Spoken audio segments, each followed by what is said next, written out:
আমি কোরআনে কারীমের বৃহত্তম সূরাগুলির মধ্যে অন্যতম সূরা আল বাকারার 5টি আয়াত, প্রথম 5টি আয়াত তেলাওয়াত করেছি। নতুন বাংলাদেশ আমাদের গড়তে হলে গড়ার জন্য একটা গাইড বুক লাগে।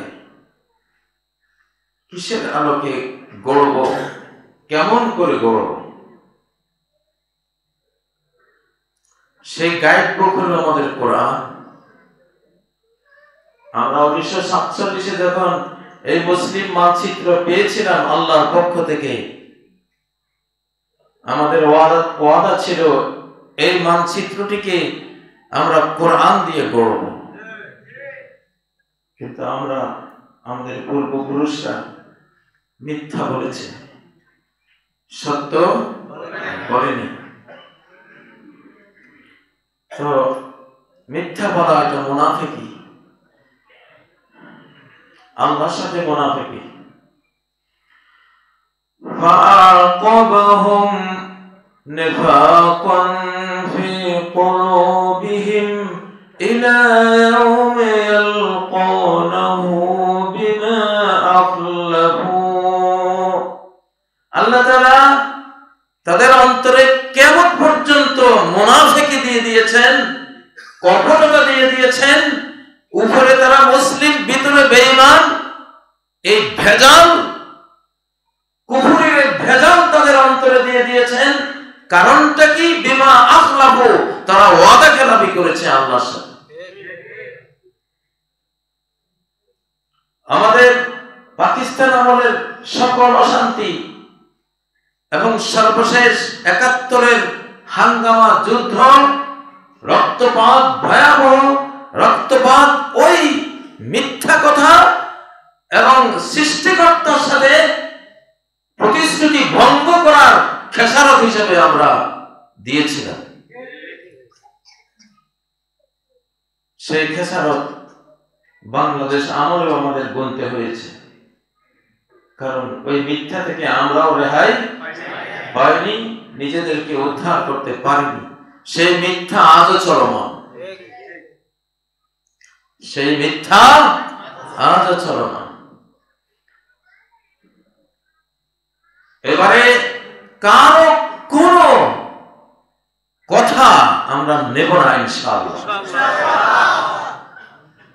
কারো গদির জন্য আমরা আকাশের শাস্তির ঝুঁকি আমরা নিতে পারি?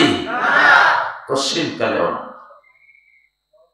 কারো চুরির সুবিধা করে দেওয়ার জন্য, কারো চাঁদাবাজির সুবিধা করে দেওয়ার জন্য, কারো গদি রক্ষার জন্য এই বাংলাদেশের মানুষ এই মানচিত্র নেয়নি। 5ই আগস্টের রক্তপাত এজন্য হয়নি, শহীদের রক্ত এজন্য ঝরেনি যে আমি বসে বসে চুরি করব। শহীদরা, আবু সাঈদরা রক্ত ঝরিয়েছে, হাজার হাজার কিশোর তরুণীরা হাত পা চোখ সহ তারা অঙ্গ হারিয়েছে, মৃতপ্রায় হয়েছে। কিসের জন্য? একটি সুন্দর বাংলাদেশ গড়ার জন্য, বৈষম্যহীন একটা দেশ গড়ার জন্য। বৈষম্য কি? বৈষম্য কাকে বলে? বৈষম্য মানে ইনসাফ নাই। প্রথম বৈষম্য হলো স্রষ্টাকে বাদ দিয়ে তুমি সৃষ্টির হুকুম মতো চলবা, এটাই প্রথম বৈষম্য। তুমি নুন খাইবা স্রষ্টার আর গুণ গাইবা তুমি সৃষ্টির, মূর্তির, বেঈমানের, মুনাফিকের। এর চেয়ে বড় বৈষম্য আর কি হতে পারে? আগে স্রষ্টার সাথে যে বৈষম্য হয়েছে এটা দূর করো, সৃষ্টিকর্তার সাথে যে বেইনসাফি করেছো এটা আগে দূর করো, তারপরে তিনি তৌফিক দিবেন সৃষ্টিদের মাঝে কি বৈষম্য আছে সেটা দূর তিনি করার তৌফিক দিয়ে দিবেন ইনশাআল্লাহ। তো এই জন্য অনেক কথাই কানে আসে, অনেকের কাজকর্ম চোখে আসে, দেখি। এবারে আমরা আমাদের সর্বশক্তিমান বন্ধু আল্লাহকে সাথে নিয়েছি। আমরা তাকে যে ওয়াদা দিয়েছিলাম সেটা আমরা জীবন দিয়ে, আরো রক্ত দিয়ে, আরো যত লক্ষ কোটি জীবন দিতে হয় তা দিয়ে আমরা সেই ওয়াদা এবার রক্ষা করে ছাড়বো ইনশাআল্লাহ।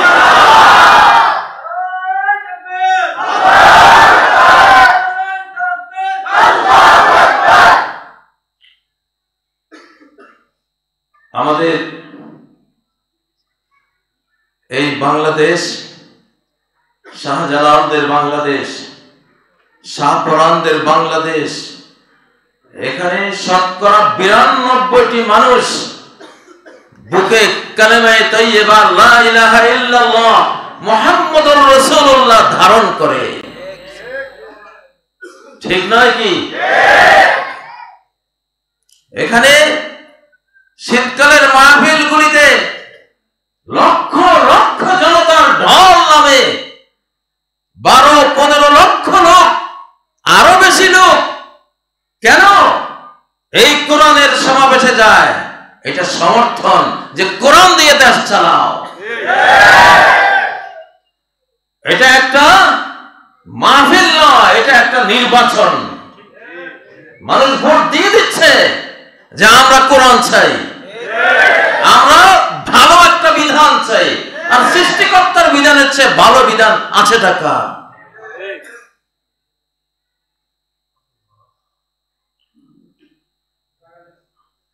প্রিয় ভাইয়েরা, এজন্য কোরআন আর লোহা একসাথে করবো। এবার কিতাব আর লোহা একসাথে হবে। যে কিতাব মানবে না তারে লোহা দিয়ে ঠান্ডা করে দেওয়া হবে ইনশাআল্লাহ। আমি আগে বলেছি, সরকারের কাছে লোহা আছে, কিতাব নাই। আলেম সমাজ পাবলিকের কাছে কিতাব আছে, লোহা নাই। নবীর কাছে লোহাও ছিল, কিতাবও ছিল। সাহাবীদের কাছে লোহাও ছিল, কিতাবও ছিল। আবু বকর, ওমর, ওসমান, আলী খলিফাদের হাতে কিতাব ছিল, লোহা ছিল। 1000 বছরের মুসলিম সাম্রাজ্য কিতাব দিয়ে, লোহা দিয়েই তৈরি করা হয়েছিল। ঠিক নয় কি? 720 বছরের তুর্কি খেলাফত কিতাব আর লোহার সমন্বয়ে হয়েছিল। আজকে যে আফগানিস্তান তারা বিজয় হয়েছে 52টা আক্রমণকারী রাষ্ট্রের বিরুদ্ধে, পরাশক্তিদের বিরুদ্ধে, এক হাতে কিতাব, এক হাতে লোহা। কিতাব আর লোহা বিজয়ী হয়। এই পৃথিবীর নিয়মে লোহা লাগে, কিতাবের সাথে লোহার প্রয়োজন। এই জন্য সূরা হাদীদ, ওয়ানজালনাল হাদীদ, আমি লোহা সেই মহাশূন্য থেকে কোন এক সুপার নোভা তারকার বিস্ফোরণ ঘটিয়ে এই সৌরমণ্ডলের বাহির থেকে লোহা এই পৃথিবীতে আমি পাঠিয়ে দিয়েছি। আমি জানি আমি কোরআন পাঠাবো, আর কোরআন যারা মানবে না তাদের বিরুদ্ধে লোহা ব্যবহার হবে। আমি লোহা পাঠিয়েছি। এখন ইসলামের যুগ বহুত হয়েছে। আপনারা যারা কোরআনের বাইরে আছেন, হয় কোরআনের ভেতরে আসেন, আর না হয় ঘরে বসে যান। রাজনীতি করা লাগবে না আপনাদের। আমরা বহু দেখেছি, 53 বছরে অশান্তির আগুনে জ্বলেছি আমরা। আমরা ঘর ছাড়া হয়েছি 53 বছরে। আমরা দেশান্তরিত হয়েছি, গুম হয়েছি, কারারুদ্ধ নির্যাতিত হয়েছি। আমরা নিজের সর্বস্ব হারিয়েছি, মা বোনরা ইজ্জত হারিয়েছে। স্বাধীন 71-এর স্বাধীনতায় 9 মাস কষ্ট করেছি, আর স্বাধীন বাংলাদেশে 53 বছর আমরা কষ্ট করেছি। 17 বছর অকথ্য নির্যাতনের বিলাপ গাথা আমাদের নির্যাতনের দ্বারা লিপিবদ্ধ হয়েছে, আর আমরা সহ্য করব না ইনশাআল্লাহ। আমাদের কোনো শক্তি নেই, নিজের বলে কথা বলি না। আমাদের বল আমাদের শাহানশাহ, আমাদের শক্তি আমাদের রাজাধিরাজ, আমাদের পাওয়ার আমাদের সৃষ্টিকর্তা ক্রিয়েটর, যিনি মহা বিশ্বের, তিনি স্রষ্টা, পরিকল্পক, নিয়ন্ত্রক, ওনার সবকিছুর মালিকানা যার, আমরা তার বলে কথা বলছি। আমাদের সামনে দাঁড়াবার কোন সাহস কেউ দেখাবেন না। কেউ সামনে আসবেন, আকাশ থেকে আপনাকে সরিয়ে দেওয়া হবে ইনশাআল্লাহ। আমরা আকাশের সাথে আছি, আমরা আল্লাহর সাথে আছি, আমরা কোরআনের সাথে আছি। কোরআন আল্লাহ একসাথ হবে। এখন বাংলাদেশে আমরা, আমাদের সরকারও বলেছে, সেনা প্রধানও বলেছে, ওকে তোমাদেরকে লোহা দেবো, আমরা এবার ট্রেনিং দিয়ে দেব। আমরা ধন্যবাদ জানাই ইউনূস সরকারকে, ধন্যবাদ জানাই সেনা প্রধানকে। তারা এই জিনিসটি তাদের ব্রেইনে অন্তরে নিয়েছে, তারা ওয়াদা করেছে। আমরা চাই কারো ভ্রুকুটি দেখে ওয়াদা থেকে সরে আসবেন না। বাংলাদেশের প্রতিটি শিশু বাংলাদেশ রক্ষার মুক্তিযোদ্ধা, বাংলাদেশের প্রতিটি কিশোর তরুণ এক একজন মুক্তিযোদ্ধা, বাংলাদেশের প্রতিটি নারী দেশ রক্ষার এক একজন মুক্তিযোদ্ধা। তারা যুদ্ধ করবে কোরআন হাতে নিয়ে ইনশাআল্লাহ। কোরআন ছাড়া যুদ্ধ করে দেখেছি, কোরআন ছাড়া দেশ চালিয়ে দেখেছি, কোরআন ছাড়া আমরা বহু অর্থনীতি আমরা পরীক্ষা করে দেখেছি, কোরআন ছাড়া বহু তন্ত্র মন্ত্র, সমাজতন্ত্র, তারপরে সেকুলারিজম, গণতন্ত্র, কত কত তন্ত্র আমরা পরীক্ষা করেছি, কোনটাই আমাদেরকে শান্তি দিতে পারেনি। এবার সময় হয়েছে, এবার আমরা দেখব আল কোরআনকে। বাংলাদেশের পুরো মানচিত্র এখন কোরআনের পক্ষে। প্রতিটি প্রাণ 92 জন, শতকরা 92 জনের প্রাণ ইনশাআল্লাহ, অধিকাংশ জনগোষ্ঠীর প্রাণ এখন কোরআনের পক্ষে। অতএব আর অপেক্ষার সময় আমাদের নেই, সময় আমরা দেব না কাউকে ইনশাআল্লাহ। আমাদের শক্তি হলো লা ইলাহা ইল্লাল্লাহ, লা ইলাহা ইল্লাল্লাহ। There is no God, there is no Ma'bud, there is no Mukti, there is no Ganesh, there is no Lat, Manat, Uzza, there is no Shiv, Narayan, there is no Lord but Allah. আছে কেউ আল্লাহ ছাড়া? আমরা কারো বিধান মানব না। এবার আমি একটা সংবিধান দিয়ে রেখেছি অলরেডি।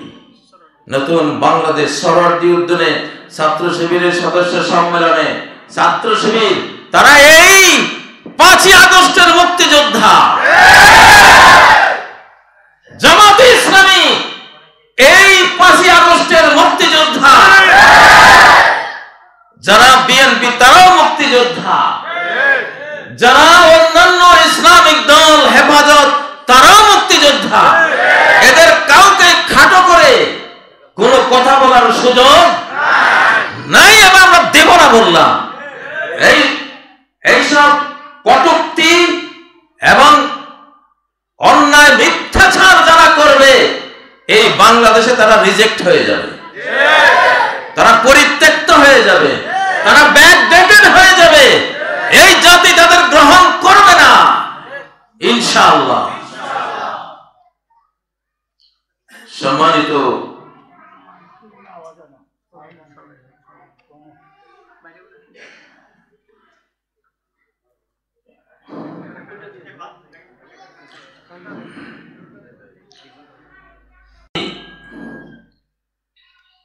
আজকে সূরা আল বাকারার যে আয়াতগুলি তেলাওয়াত করেছি, এখানে 5টি দফা আছে। কয় দফা? 5 দফা। আজকে আমার কোরআনের সব দফাই আমরা মানতে হবে। আজকে দেশের জনগণের জন্য, স্বাধীন বাংলাদেশের জন্য, বাংলাদেশের টেকনাফ থেকে তেতুলিয়ার জন্য, বাংলাদেশের প্রতিটি মুসলিম জনগোষ্ঠীর সদস্যের জন্য এই 5টি দফা আজকে বর্ণনা করছি। আলিফ লাম মিম।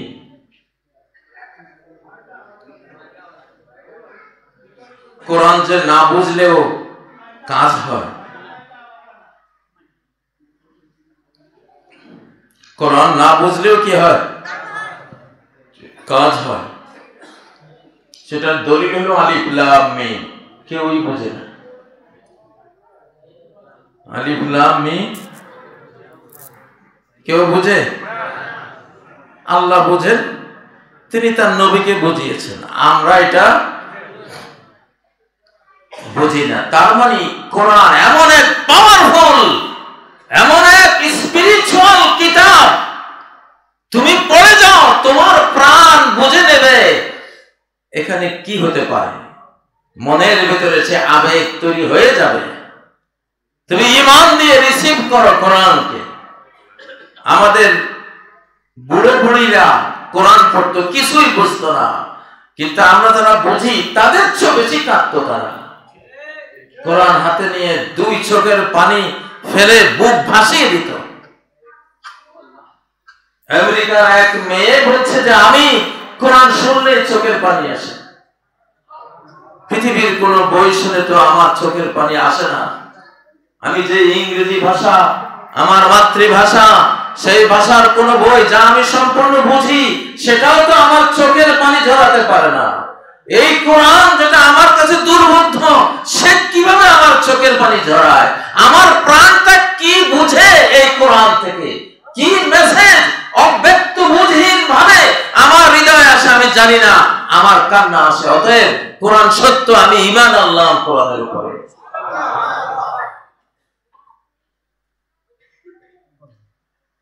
কিন্তু আমাদের বুঝার চেষ্টা করতে হবে। চেষ্টা করেও কি আপনি সবটা বুঝবেন? এটা এক অনন্ত অনন্ত সাগর। সারা জীবন পড়লাম, সেই মক্তব থেকে শুরু করে আজকে 63 বছরে পদার্পণ করলাম, এখনো মনে হয় যেন সূরা ফাতিহা বুঝলাম না। মানে তুমি বুঝবে কতদূর বুঝবে? এটা বুঝের তো কোনো শেষ নাই। এটা যে বুঝের শেষ নাই, এটার একটা দলিল হলো তুমি যতই শুনো কোরআন কোনদিন তোমার কাছে পুরনো মনে হবে না। এটা শোনারও শেষ নাই, অতএব বুঝারও কি শেষ নাই। গান একটা কোন মজলিসে 10 বার কেউ গাইলে মারামারি শুরু হয়ে যাবে যে এটা কি করলাম। গান কি আর নাই? ঠিক নয় কি? কিন্তু ইমাম সাহেব তারাবির মধ্যে 29-30 বার সূরা ফাতিহা পড়ে, কারো কাছে বিরক্ত লাগে না। মানে যত পড়বা তত আরো বেশি আকর্ষণ। হ্যাঁ, তার মানে যেটা শুনতে এরকম আকর্ষণ জাগে, কখনো লা ইয়াখলুকু মিন কাসরাতির রাদ্দি, যত বেশি পড়বা ততই এটা নতুন হয়ে যাবে। পুরনো করার সাধ্য তোমার নাই। কেন পুরনো হবে না? কারণ এটার অর্থের কোনো শেষ নাই, মর্মের কোনো শেষ নাই, ব্যাখ্যা বয়ানের কোনো শেষ নাই, এর আবেদনের কোনো শেষ নাই। তুমি এটাকে শোনা দিয়ে শুনে শুনে কিভাবে তুমি বিরক্ত হবা, আকর্ষণ কিভাবে কমাবা, সাধ্য নাই তোমার, আকর্ষণ যাবে না কখনো। এক টুকরো আখের এক টুকরো আমরা মুখে দিয়ে চিবাইতে থাকি, যতক্ষণ রস পাই ততক্ষণ চিবাই। রস না পেলে কি আমরা চিবাই? বুঝেই যায় কোরআনের রসটা অনন্ত রস। একটা আয়াতেই 7 সমুদ্র 13 নদীর চেয়ে বেশি রস। এজন্য যত চিবান, এক এক জিনিসের চিবানো এক এক রকম, আখের চিবানো এক রকম, ওটা দাঁত দিয়ে চিবায়। কোরআনের চিবানো আরেক রকম, জিহ্বা দিয়ে চিবায়, নাকি ব্রেন দিয়ে চিবায়, হৃদয় দিয়ে এটাকে চেষ্টা করা হয় রস নেওয়ার জন্য। যেহেতু এটা রসের কোনো শেষ নাই, এজন্য এটা চিবানেরও কোনো শেষ নাই, এই জন্য কেউ ফেলতে পারে না। আল্লাহু আকবার। প্রিয় ভাইয়েরা, যালিকাল কিতাবু লা রাইবা ফীহি, যালিকাল কিতাব, ওইটা কিতাব, ওই কিতাব, এই কিতাব না, ওই কিতাব, এর মধ্যে কোনো সন্দেহ নেই। ওই কিতাব, ওই কিতাব মানে এই কিতাব যেটা, ওটা তো লিখিত আছে সামনে, কিন্তু ওই কিতাব মানে যেটা মনোজগতে আছে, তুমি দেখো না। কোরআন, আমি প্রায় বলি যে কোরআন হার্ড কপি নাজিলে হয়নি, কোরআন লিখিত কপি আসেনি। তাওরাত, জাবুর, ইনজিল, অন্যান্য আসমানি সংবিধানের মতো কোরআনিক সংবিধানটা এসেছে অন্তরে, অন্তরে। এই জন্য ওই কিতাব অন্তর্জগতে আছে। তো তোমার কাছে যেটা তুমি দেখো লিখিত, এটা তো হলো হার্ড কপি। আদতে কোরআন তো তাওরাত না যে হার্ড কপি নাজিল হয়েছে, এটা জাবুর না যে হার্ড কপি এসেছে, এটা ইনজিল না যে হার্ড কপি এসেছে, এটা এসেছে অন্তর copy, soft copy, electronic copy, এটা এসেছে নূরানী কপি। এই জন্য ওই কিতাব দূরে আছে, মনোজগতে আছে।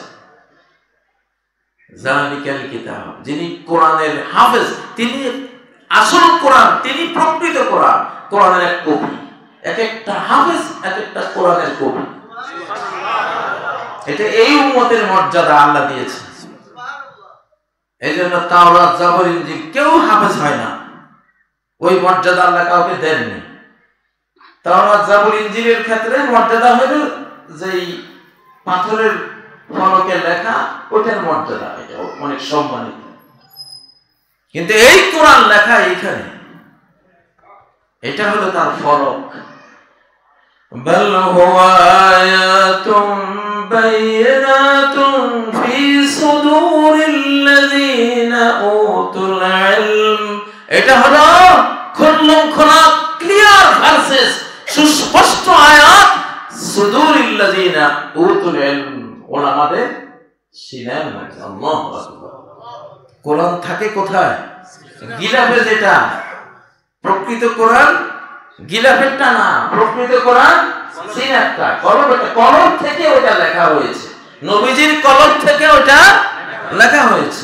ওটাও হুবহু এই কোরআনে, বাট ওটা হার্ড কপি আর এটা হলো নূরানী কপি।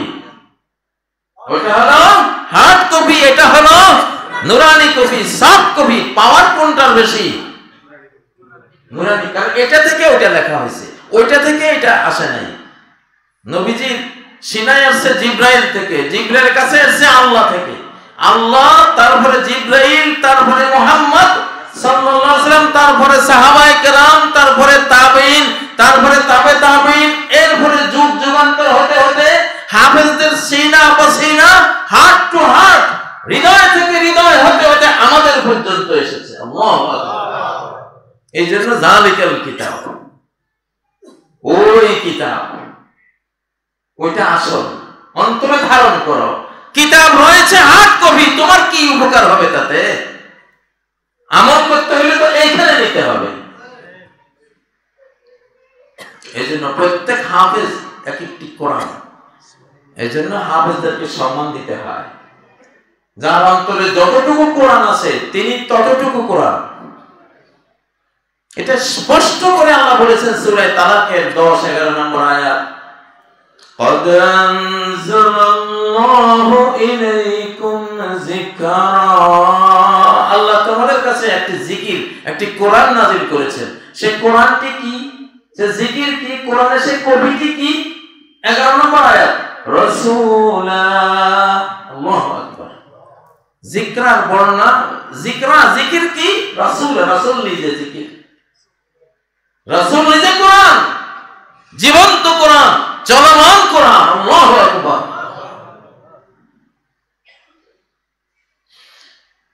কারা কারা কোরআনের কপি হতে চান? এক কপি কোরআন হতে চান? আল্লাহু আকবার। চেষ্টা শুরু করে দেন। সারা বাংলাদেশ কেউ 1 পারার হাফেজ, কেউ 2 পারার হাফেজ, কেউ 3 পারার হাফেজ, কেউ 5, কেউ 10, কেউ 15, কেউ 20, 25, 30 পারার হাফেজ হন। এক পারা কোরআন কি মুখস্থ করা যায় না? সংকল্পের সাধন কিংবা শরীর পতন, সংকল্প করে নামলে কোরআন আপনার সাথী হয়ে যাবে ইনশাআল্লাহ। আমি তো 1993 সালে যখন আমি হাদিস পড়াই জামিয়া কাসেমিয়া, তখন আমি 36 দিনের একটা অভিযান চালিয়ে আমি হাফেজ হয়েছি। সংকল্পের সাধন কিংবা শরীর পতন, হয় মরে যাবি আর না হয় হাফেজ হয়ে বের হবি। মরি নাই আলহামদুলিল্লাহ, হাফেজ হয়ে বের হয়েছে। এখানে বাংলাদেশে 25 লক্ষ হাফেজ আছে, কোরআনের 25 লক্ষ সফট কপি আছে বাংলাদেশে, নুরানি কপি আছে বাংলাদেশে আলহামদুলিল্লাহ। এটা হলো ফুল কোরআনের কপি। আর 1 পারা 2 পারা 3, 5 পারা তো আমার মনে হয় কোটি কোটি হাফেজ আছে আলহামদুলিল্লাহ। যালিকাল কিতাবু লা রাইবা ফীহ, এমন কিতাব, এই কিতাব পড়লে কোনো অশান্তি লাগে না। লা রাইবা ফীহ অনুবাদ তো করি আমরা, সন্দেহ নাই। আসলে রাইবের মূল একেবারে গভীর অর্থটা হলো অশান্তি, টেনশন, দোটানা, এটাকে বলে রাইব, দোটানা। যেমন একজন বলতেছে কে লালন, কি করি কোন পথে যাই মনে কিছু ঠিক পড়ে না, দোটানাতে ভাবছি বসে সেই ভাবনা। দোটানা, এই দোটানায় মানে দোটানায় তো সন্দেহ মানি তো কি দোটানা। তো ইয়ারি ভনি মানে আমাকে খুব কষ্ট দেয়, টেনশন দেয়, অশান্তি দেয়। কোরআন পড়লে অশান্তি আসে, বরং শান্তিতে ঘুম আসে, ঠিক না? লা রাইবা ফীহ, কোনো দোটানা নাই, কোনো অশান্তি নাই। লা রাইবা ফীহ, সন্দেহ থেকে মানুষের অন্তরে অশান্তি আসে। এই জন্য আরবিতে সন্দেহকে রাইব বলে। আরবিতে কি রাইব বলে। চোর জব্বারে বেড়িপথ দিয়া একজন দারোগা হেঁটে যাচ্ছে, আমাদের শিশুকালের ঘটনা। তো একজন ফকির এসে বলল, স্যার কিছু দেন না। উনি 8 আনা দিয়েছে, ওই যুগের 8 আনা অনেক দাম, 50 পয়সা ওই ফকিরকে দিয়েছে। এখন ফকিরের অন্তরে একটা অশান্তি সৃষ্টি হলো যে স্যার চাইলাম তাতে 8 আনা দিয়ে দিল, ইস যদি 1 টাকা চাইতাম। যেমন স্যার ওনার বড় হাত, 1 টাকা পাইতাম, তখন 1 টাকায় 1 কেজি চাল পাওয়া যেত। এখন তার ভেতরে টেনশন, অশান্তি। এখন সে যাচ্ছে বাড়ি দিয়ে, কিন্তু অশান্তির চোটে তার কিছু ভালো লাগতেছে না। আবার ফেরত আসছে, আবার ফেরত এসে, স্যার আমাকে 1 টাকা দেন। স্যারের হাতে তো ব্যাগ ছিল, মোটা ব্যাগ। স্যার কি রে, একটু আগে না 8 আনা দিলাম, দিছে এক বাড়ি। হ্যাঁ, ডলতে ডলতে যাক, যাক অশান্তি দূর হয়েছে। এই যে স্যারের বাড়িটা, এই বাড়িতে আমার যে ভিতরে একটা সন্দেহ, দোটানা, এটা অশান্তি, ঠিক না? অশান্তি দূর হয়েছে, এইটাকে বলে রাইব। লা রাইবা ফীহ, সত্য কথা যেটা, এটা শুনলে শান্তি আসে অন্তরে। আর মিথ্যা কথা শুনলে কি, এই আল্লাহ এটাই কইছে, লা রাইবা ফীহ, আমাদের কিতাব আগা বড় সত্য, তোমার অন্তরে কোনো অশান্তি আমার কোরআন পড়লে আসবে না, বরং শান্তি পেয়ে যাবে তুমি। সুবহানাল্লাহ। যেহেতু সন্দেহ থেকে অশান্তি তৈরি হয়, এই কারণে আরবি ভাষায় সন্দেহকে রাইব বলা হয়। রাইব ইয়ানি বলি। আয়েশা বলেন, গায়রা আন্নী ইয়ারিবুনি মিনহু আন্নী লা আজিদুল লুতফাল্লাযী কুনতু আজিদুহু ইনদামা কুনতু মারিদা। যে আমাকে যখন মুনাফিকরা অপবাদ দিল, হযরত আয়েশার অপবাদ মুনাফিকরা দিয়েছে, বিখ্যাত অপবাদ। তো আয়েশা বলে যে নবীজি একটু আমার বিরুদ্ধে অপবাদ শুনে স্বামী হিসেবে তিনিও একটু অশান্তিতে পড়ে গেছেন। তা আমি রুগ্ন হলে নবীজি আমার কাছে আসতেন, এসে কত স্নেহ মায়া দিয়ে আমাকে সুস্থ করে তোলার চেষ্টা করতেন। কিন্তু এইবার আমি জ্বরে আক্রান্ত, অস্থির, কিন্তু নবীজি এসে সেই আগের মায়াটা দেখাচ্ছেন না, সেই স্নেহটা আমাকে দিচ্ছেন না। তো এটা আমার একটা অশান্তি, ইয়ারিবুনি, আমার ভিতরে একটা অশান্তি তৈরি হলো। কি হলো, কি ভুল করলাম, কি ঘটনা ঘটলো যে নবীজি আগের মতো আমাকে সেই মায়াটা দেখাচ্ছেন না। এই ইয়ারিবুনি শব্দে রাইব আর ইয়ারিবুনি একই শব্দ। কথা বুঝে আসছে?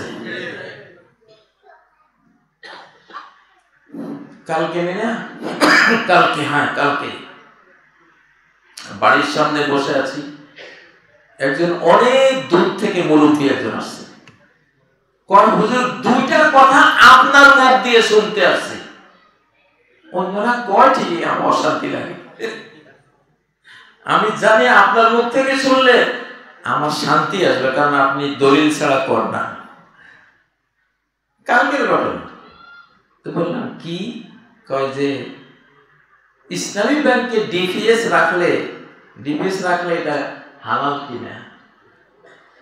2 নম্বর, তসবিহ পড়লে গুনাহ হবে কিনা। তসবিহ হইছে দানা তসবিহ পড়া যায় কিনা, পড়লে গুনাহ হবে।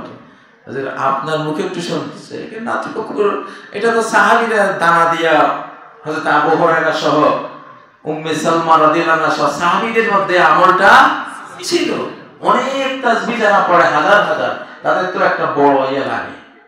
যদিও এটা সুন্নাত, 100 বা 33 পড়ার জন্য হাতের যে করগুলো আছে, তাই না, আঙ্গুলের রেখা, এটা দিয়ে এটা সুন্নাত। নবীজি বলেছেন যে ওয়াকিদনা বিল আনামিল, তোমরা আঙ্গুলের রেখায় গনে গনে তাসবিহ পড়ো। ফা ইন্নাহুন্না মুস্তানতাকাতুন ওয়া মাসউলাত, এগুলিকে জিজ্ঞাসা করা হবে এবং সুয়াল করা হবে যে তোমাদেরকে দিয়ে তাসবিহ পড়েছে কিনা এই লোকটা। তো এটা হলো মূল সুন্নাহ। কিন্তু ওইটাও কি আছে, জায়েজ আছে, কোনো গুনাহ নাই, আপনি পড়েন। তো সেগুলোর দ্বারা শান্তি পাইলাম। আর কি ডিপিএস করলে হালাল কেন? হ্যাঁ, এটা ইসলামী ব্যাংকে যদি করেন, ইসলামী ব্যাংক মানে তো হালাল ব্যাংক। হালাল ব্যাংকে যদি হালাল না পান, তাহলে হালাল পাবেনটা কোথায়? আপনি বুঝিয়ে দিলাম আমাকে। কয় যাক আলহামদুলিল্লাহ, আমার শান্তি পাইলাম। তো আসলে সন্দেহ থাকলে কি হয়? অশান্তি। আল্লাহর কোরআনে কোনো সন্দেহজনক কথা আছে? সব কিছু পাওয়ারফুল সত্য। আল্লাহু আকবার। এই জন্যই চোখের পানি আসে, এই জন্যই মানুষ যে কোরআন শুনে তার মনটা শান্তি আসে। গানের মজলিসে কারো ঘুম আসে না, কোরআনের মজলিসে ঘুম আসে, এখানে শান্তি আসে, তাই না? একটা যদি তোষক বিছিয়ে দেন, সুন্দর ফরশ বিছিয়ে দেন, একেবারে ফুলের তোড়া দেন, নতুন গালিচা বালিশ দিয়ে দেন, শুলে ঘুম আসবে না? আর যদি বিছানার মধ্যে মান্দার কাটা, গুঁজি কাটা, খেজুরের কাটা বিছাই দেন আর বলেন যে ঘুমাও এখানে, মান্দার কাটার উপরে ঘুমাইতে পারবেন কে? পারবেন? তো গান তো হলো যে মান্দার কাটা, বলি মানুষের অন্তরের মধ্যে মান্দারের মতো গাঁথে। এই জন্য গানের মধ্যে সে কি নাই, ঘুম নাই, হৃদয় শান্তি পায় না। তো এটা হলো লা রাইবা ফি, কোরআন এর মধ্যে কোনো মনোজগতের অশান্তি নাই, হৃদয়টা সুশান্ত হয়ে যায়। আমি বহু পরীক্ষা করেছি, ছোট্ট শিশু বেজার কান্নাকাটি করতেছে, যে কোরআন একটু ছেড়ে দিয়েছি বা নিজে পড়তেছি, আস্তে ঘুমিয়ে গেছে, ঘুমিয়ে গেছে। শান্তি, কোরআন কি শান্তি। শেফা। কোরআন শেফা কেন? কেন শেফা? এটা যে পাওয়ারফুল এবং সত্য বাস্তব জিনিস, জীবন ঘনিষ্ঠ জিনিস। আমার জেলখানার কথা মনে পড়ে। একটা বিড়ালের বাচ্চা, মানে অর্ধেক মরে গেছে শরীরটা। এখন কিছু কিছু আমার ভাইয়েরা বললো যে বিড়ালটা মারা যাচ্ছে। তো আমি বললাম যে দেখি ওর একটা ফু দেই আমি কোরআন দিয়া, অত নিষ্পাপ। তো যদি ওর হায়াত থাকে তাহলে বেঁচে যাবে। সত্যি আমি সূরা ফাতিহা কয়বার পড়ে ওরে ফু দিলাম। পরে বিকেলের দিকে দেখি ও খেলতেছে, কি সুন্দর, মানে অর্ধেক বডি মরে গেছিল, পরে দেখি যে সে খেলতেছে। মানে জীবন এইটা কোরআন, সত্য, জীবন ঘনিষ্ঠ, প্রাণবদ্ধ, রূহ আফজা। এই জন্যই লা রাইবা ফি, কোরআনের মধ্যে কি নেই? সন্দেহ নাই, মানে কোনো অশান্তি নাই। অশান্তি আসে মিথ্যা থেকে, এখানে কোনো মিথ্যা নাই। হুদাল্লিল মুত্তাকিন, মুত্তাকিনদের জন্য হেদায়েত। মুত্তাকিন কে? মুত্তাকিন হলো, মুত্তাকিনের মূল শব্দটা হলো ওয়াকায়া। ওয়াকিউন, ওয়াকায়াতুন মানে নিজেকে সেফ রাখা, বাঁচিয়ে রাখা, দূরে রাখা। যারা খারাপ থেকে, কুফর থেকে, শিরিক থেকে, পাপাচার থেকে নিজেকে দূরে রাখে। দূরে রাখে কেমনে? পাপ থেকে নিজেকে দূরে রাখে কেমনে? পুণ্যের দ্বারা। পাপ থেকে দূরে, পুণ্যের দ্বারা। কুফর থেকে দূরে সরায় কি দিয়া? ঈমান দিয়া। শিরিক থেকে দূরে রাখে কি দিয়া? তাওহীদ দিয়া। শিরিক থেকে দূরে রাখে কি দিয়া? তাওহীদ, একত্ববাদ দিয়া। মুনাফিকি থেকে দূরে রাখে ইখলাস দিয়া। এরা হলো এখানে দ্বৈত জিনিস দুইটা। আপনি শ্বাস প্রশ্বাস, শ্বাস প্রশ্বাস, একটা নিতে হলে আরেকটা লাগে, তাই না? শ্বাস নিতে হলে আগে প্রশ্বাস আগে ফেলতে হয়, একটা ফেলতে হয়, একটা নিতে হয়। এটা ডাবল, তাই না? কারণ টয়লেট বন্ধ হয়ে গেলে খাওয়া বন্ধ হয়ে যায়, ঠিক না? টয়লেট বন্ধ, খাওয়াও কি? খাওয়া বন্ধ, টয়লেট বন্ধ। এটা ডাবল জিনিস না, একসাথে চলে। তো পাপাচার, তার মুত্তাকিরা পাপ থেকে দূরে সরে কি দিয়া? পুণ্য দিয়া।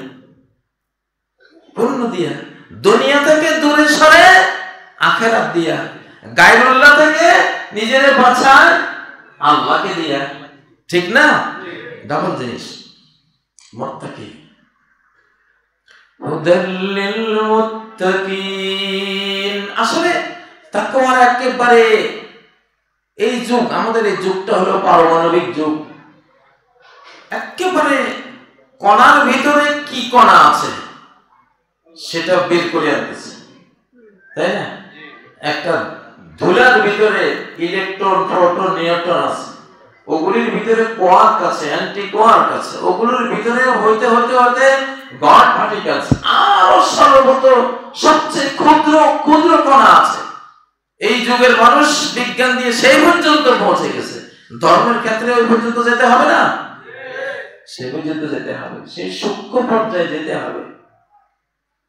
মুত্তাকি হলো যাদের এই হৃদয়ের ভিতরে আকাশ নাই, জমিন নাই, তার ঘর বাড়ি নাই, তার এই হৃদয়ের ভিতরে বউ বেটির স্থান নাই, তার পিতৃপুরুষের স্থান নাই। যে আটটা জিনিস দিয়ে মানুষ শিরিক করে, কুলিন কানা আবাউকুম ওয়া আবনাউকুম ওয়া ইখওয়ানুকুম ওয়া আজওয়াজুকুম ওয়া আশীরাতুকুম, সূরা তাওবা 24 নম্বর আয়াতে, তোমাদের বাবা, তোমাদের ছেলে মেয়ে, তোমাদের ভাই, তোমাদের স্ত্রী, তোমাদের গোত্রের স্বজনরা, তারপর তোমাদের সম্পদ, তোমাদের ব্যবসা বাণিজ্য, তোমাদের বাসভবন, এই 8টা কিন্তু মাবুদ যদি আল্লাহ থেকে বেশি ভালোবাসেন, যদি রাসূল থেকে বেশি ভালোবাসেন, এই 8টাই আপনার মূর্তি। তো মনোজগতে যাদের এগুলি নাই, আছে আল্লাহর প্রতি ভালোবাসা, হৃদয়ে তার আছে আল্লাহর প্রতি ঈমান, তার হৃদয়ে সে রেখেছে আল্লাহর ভয়, তার হৃদয়ে সে রেখেছে আল্লাহর কাছে আশা ভরসা, এগুলিকে এরা হলো প্রকৃত মুত্তাকি। হুদাল্লিল মুত্তাকিন, এটা হেদায়েত করে কাদেরকে? মুত্তাকিনদেরকে, যারা মনটাকে গায়রুল্লাহ থেকে বাঁচিয়ে রাখে, মনটাকে গায়রুল্লাহ থেকে বাঁচিয়ে রাখে। যখন মৃত্যুর শয্যায় পড়ে যাবেন আপনার এই মনে, তখন দেখবেন আপনার যে 5তলা বিল্ডিং এটা নাই, হারিয়ে গেছে। মৃত্যুর শয্যায় দেখবেন আপনার ব্যাংকে কয়শো কোটি টাকা আছে, নাই, মন থেকে ছুটে গেছে। আপনার স্ত্রী ছুটে গেছে, ছেলে মেয়ে কেউ নেই, তখন শুধু আল্লাহ। কত দেখেছি মুরব্বীরা মরার সময় মুখ দিয়ে কথা বলতে পারে না, শুধু ইশারা করে উপরের দিকে।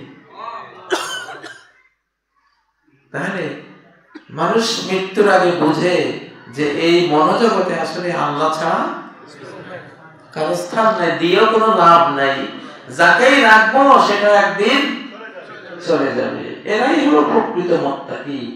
এজন্য নবীজি খুব সচেতন ভাবে এই দোয়াটা প্রতি সকাল সন্ধ্যায় তিনি এটা বলতেন রুটিন মাফিক। আল্লাহুম্মা বিকা আসবাহনা ওয়া বিকা আমসাইনা ওয়া বিকা নাহইয়া ওয়া বিকা নামুত ওয়া ইলাইকান নুশুর। তোমাকে দিয়েই ভোর করি, আমি সূর্য দিয়ে ভোর করি না, আমি আকাশ দিয়ে ভোর করি না, আমি আলো দিয়ে ভোর করি না, যদিও এগুলি আছে তুমি দিয়েছো বলে এগুলি আছে। প্রকৃত ভোর তুমি ঘটাও, আমি তোমাকে দিয়ে ভোর করি। আল্লাহু আকবার। যুদ্ধের ময়দানে বলতেন যদিও অস্ত্র আছে, আমার বাহু আছে, আমি এগুলো দিয়ে লড়ি, বাট আল্লাহুম্মা বিকা আজুলু ওয়া বিকা আসুলু ওয়া বিকা উকাতিল, তোমাকে দিয়েই আমি দৌড়ঝাঁপ দেই যুদ্ধের মাঠে, ওয়া বিকা আসুলু তোমাকে দিয়েই আক্রমণ করি, ওয়া বিকা উকাতিল তোমাকে দিয়েই লড়াই করি আমি। আল্লাহু আকবার। আমার এই মনোজগতে তুমি ছাড়া এরা, এটা হলো প্রকৃত তাকওয়া। আল্লাহু আকবার। তো কোরআন চায় তুমি আগে মনটা খালি করো, তাহলে আমি আসবো তোমার মনে। তুমি মনের ভিতরে ওই মহাভারত, মনের ভিতরে ওই যে ওই উপন্যাস, বাট্টান রাসেলের বই, মাও সেতুংয়ের বই, হাবি জাবি আবর্জনা ঢুকে রাখছো, এগুলি থাকতে আমি তোমার মনে আসবো না। এটাকে আগে খালি করো। আরবদের এই মনে কিচ্ছু ছিল না, ওরা কোনো বই পড়তো না, এই জন্য সুবিধা হয়েছে, কোরআন একবার ডাইরেক্ট ওদের অন্তরে যাই বসে গেছে, মনগুলি খালি। ওরা জানলে কবিতাটা ওটা নিজেরা যা পারত, কিন্তু কোনো বই, কোনো আবর্জনা না নবীজি পড়েছেন না তারা পড়তো। এই জন্য ডাইরেক্ট কোরআন তাদের অন্তরে জায়গা করে নিয়েছে, আলো দিয়েছে, তাদেরকে হেদায়েতের পথে টেনে নিয়েছে। আলহামদুলিল্লাহ।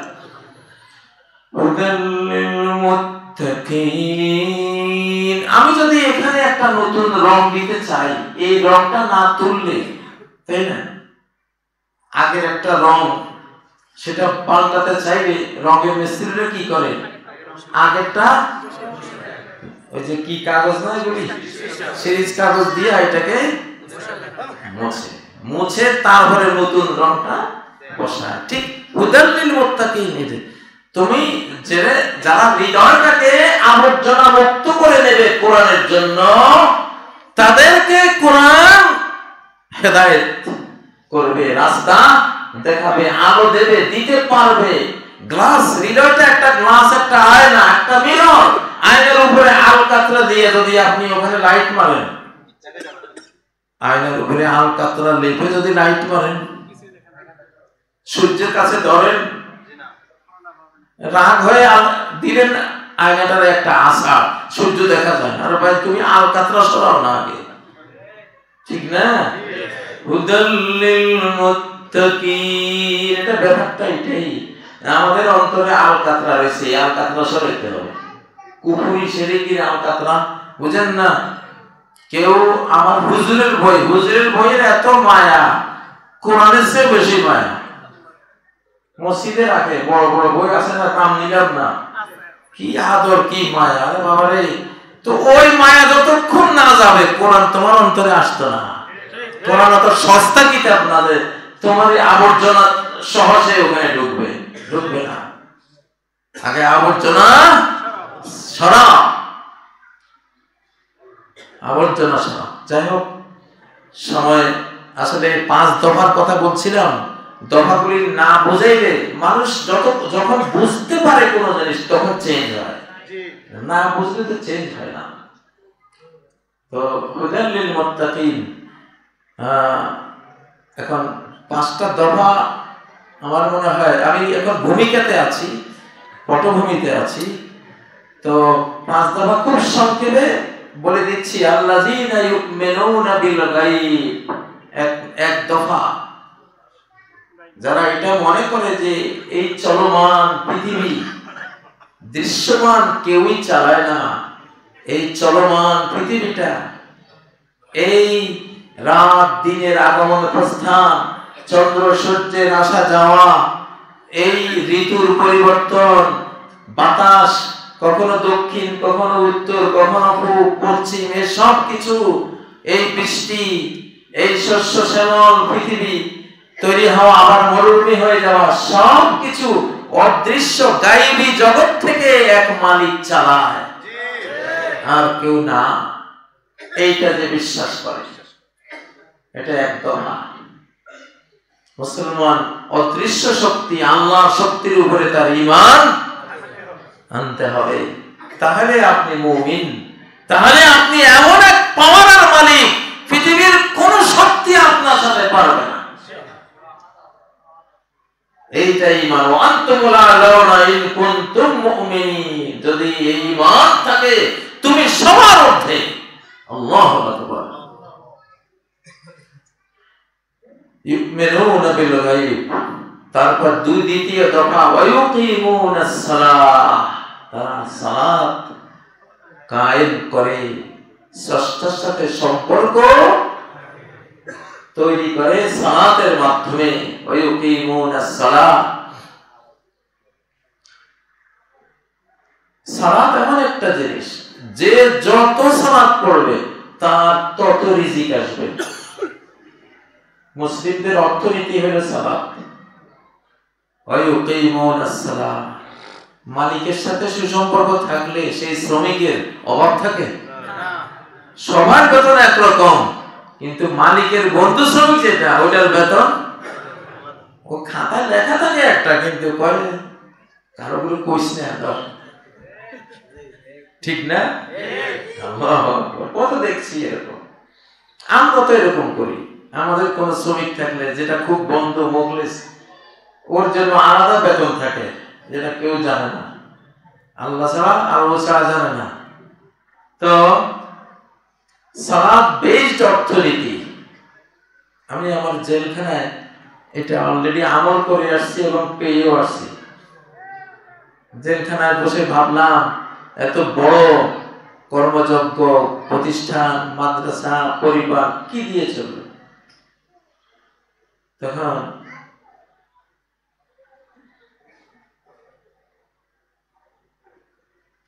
সেখানে আসলে বাংলাদেশটা হয়েছে কি, এখন স্বপ্নের কথা তো বললে মানুষ মনে করে এটা কি জিনিস। স্বপ্ন যে অস্বীকার করে সে বেঈমান। স্বপ্ন ওহীর 46 ভাগের 1 ভাগ। এবং শেষ জামানায় নবীজি বলছেন, ইজা কারামাতিস সাআ লাম তাকাদ তাকযিবু রুয়াল মুমিন, কিয়ামত যত ঘনাবে মুমিনের স্বপ্ন তত সত্য হতে থাকবে। যাই হোক, একটা নির্দেশনা পেয়ে পরে কোরআনের মধ্যে নজর দিলাম। দেখি কোরআন সূরা তাহা একেবারে শেষ পৃষ্ঠায় আল্লাহ বলতেছেন, ওয়া'মুর আহলাকা বিস-সালাতি ওয়াসতাবির আলাইহা, তোমার পরিবার পরিজনকে সালাতের নির্দেশ দাও আর নিজেও সালাতের উপরে কঠিনভাবে ধৈর্য ধরে সালাত পড়ো। যদি সালাত পড়ো সপরিবারে সবাই লা নাসআলুকা রিজকা, তোমার কাছে আমি রিজিক চাইবো না যে তুমি ব্যবসা করে খাও, কৃষি করে খাও। নাহনু নারযুকু, আমি রিজিক দেব তোমাকে। মেরাজে যখন 50 ওয়াক্ত সালাত ফরজ করা হয়েছিল, আল্লাহ কি জানতেন না 50 ওয়াক্ত ফরজ করলে 24 ঘন্টায় আর কোনো সময় থাকবে না রুজি রোজগারের? আল্লাহ জানতেন না? বিষয়টা কি ছিল? যে সালাত পড়লে আর রুজি রোজগার লাগবে না। তাহলে আকাশ থেকে, যে আকাশের মালিককে তুমি সেজদা দিতে দিতে দিন শেষ করবা, সে আকাশের মালিক ডাইরেক্ট তোমাকে খাওয়াবে। কাবা শরীফে যান, কি আছে কাবা শরীফে? এক সালাত ছাড়া মরুভূমি, কিচ্ছু নাই ওখানে, কোনো ফল ফসল কিছু উৎপাদন হয় না, একমাত্র সালাত সারা পৃথিবীর রিজিক ওখানে টেনে নিয়ে যাচ্ছে। আপনার আম বাগানে কি আম, আপনি ওখানে দেখেন দোকানে দোকানে আমের বন্যা, আঙ্গুরের বন্যা, কমলা, আপেল, ফল মূল, রিজিক কোনটা নাই? আল্লাহু আকবার, সালাতে টেনে নিচ্ছে। ওয়ায়ুকিমুনাস সালাহ, সাহাবায়ে কেরাম এই সালাত দিয়ে 25 বছরে এমন অর্থনীতি অর্ধ পৃথিবী জুড়ে তৈরি করেছিলেন যে যাকাত দেওয়ার লোক আছে, খাওয়ার কোনো লোক নেই। সালাতের সাথে যাকাতের উল্লেখ কেন হয়? এই জন্য হয় যে সালাত যদি তুমি ঠিকঠাক মতো ফরজ, নফল, মুস্তাহাব, ভিতির, তাহাজ্জুদ, ইশরাক, দোহা সব যদি পড়া শুরু করো, তাহিয়াতুল ওযু, তাহিয়াতুল মসজিদ, সালাত যদি এভাবে পড়ো, তাহলে যাকাত দেওয়ার মালিক হইবা, যাকাত দেওয়ার এবিলিটি চলে আসবে। আল্লাহু আকবার। মানুষ এই সালাত আর যাকাতকে ভিন্ন ব্যাখ্যা করে, ঠিক আছে, ব্যাখ্যা তো অনেক দিক, বাট অনেক বড় একটা ব্যাখ্যা এটা যে তুমি সালাত পড়ো, ঠিকঠাক মতো যাকাত দিতে পারো না। তুমি ভালো মুসল্লি হলে যাকাত খাওয়া লাগবে না, তোমার যাকাত দিবা তুমি, এতটা তোমার সম্পদ আসবে তোমার কাছে। জেলখানায় অলরেডি পরীক্ষা করে পেয়েছি, আলহামদুলিল্লাহ। জেলখানায় আমার খাওয়ার বিল আসতো 27,000 টাকা। আমরা সালাত পড়তাম, রাত 1:30টায় দাঁড়াতাম, টানা 5টা পর্যন্ত সালাত, বাস তাহাজ্জুদ পড়তাম। সেখানে 4 পারা 5 পারা করে পড়ে ফেলতাম। তো আলহামদুলিল্লাহ দেখেছি ওখানে পরিবার চলছে, মাদ্রাসা চলছে, স্কুল চলছে, আমিও ওখানে, তো রিজিকের ওখানেও অভাব নাই। আল্লাহ করতে পারেন না এমন কোন কাজ আছে নাকি পৃথিবীতে? আলহামদুলিল্লাহ। হয়তো জেলওয়ালা শুনলে কইতো এটা আবার কেমন কথা। হ্যাঁ, এটাও একটা কথা, এটা সম্ভব। তো যাই হোক, আজকে যেহেতু সময় শেষ, কয় দফা গেল? 2 দফা, 3 দফা, ধরেন যাকাতেরটাও এসে গেছে, 3 দফা। 4র্থ দফা হলো কোরআনের প্রতি ঈমান আনা, সংবিধান হিসেবে। সংবিধান, আপনাকে ঈমান আনতে হবে যে আমার সংবিধান কি কোরআন, এবং অতীতের যত আসমানি সংবিধান নাযিল হয়েছে সেগুলিও আমাদের বৈধ সংবিধান। সেগুলি তো এখন অক্ষুণ্ণ নাই, কোরআনে সব বলে দেওয়া হয়েছে। অতএব এই 2 দফা। এরপরে হলো পরকাল, ওয়াবিল আখিরাতি হুম ইউকিনুন। দুনিয়াতে বসে নজরটা রাখতে হবে কোন দিকে? পরকালের দিকে। তাহলে দুনিয়াও সুন্দর, আখিরাতও সুন্দর। দুনিয়াতে বসে যদি দুনিয়া পর্যন্ত নজর, দুনিয়াও নষ্ট, আখিরাতও নষ্ট। গাড়ি চালাতে গিয়ে যদি গাড়ির চাকার দিকে তাকাই থাকে ড্রাইভার, তাহলে গাড়িও বাঁচবে না, যাত্রীও বাঁচবে না, সেও বাঁচবে না। গাড়িতে বসে তাকাইতে হবে অনেক দূরে, তো দূরদৃষ্টি, আখিরাতের দৃষ্টি, পরকালের দিকে তাকিয়ে যদি এই জীবনটা চালাও, তাহলে তুমি বাঁচবা, তোমার সব ঠিকঠাক।